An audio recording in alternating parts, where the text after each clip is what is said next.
Good evening. Nearly 97,000 drug overdose deaths were reported in the U.S. from March of 2020 to 2021. That's according to the CDC. South Dakota was just one of 3 states that saw a decrease in reported drug overdoses, with 77 in the 12-month period.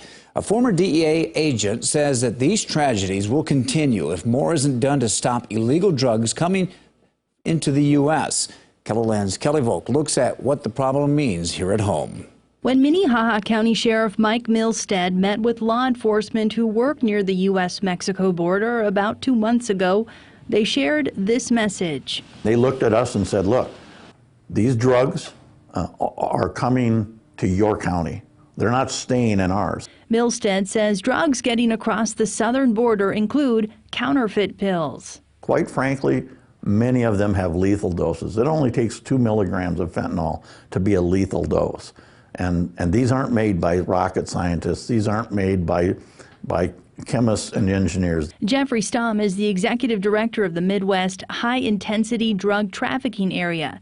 He also worked for the DEA for more than 3 decades.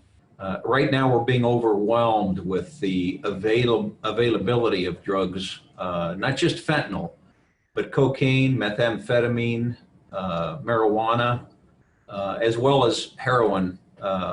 Most of which, all of which, aside from some domestic marijuana, is coming from Mexico. Stamm says drug cartels use a variety of ways to get drugs across the border.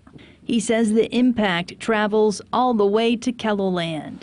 This problem will continue to escalate until we get a handle on shutting down the flow of drugs across the border, as well as drug cartel members who come across the border, setting up shop in Rapid City, Sioux Falls, all across the state of South Dakota. Kelly Volk, KELOLAND News. Well, Sheriff Milstead says that a vast majority of the illegal drugs are traveling across the southern border. He says that most of the chemicals in the counterfeit pills containing fentanyl come from China.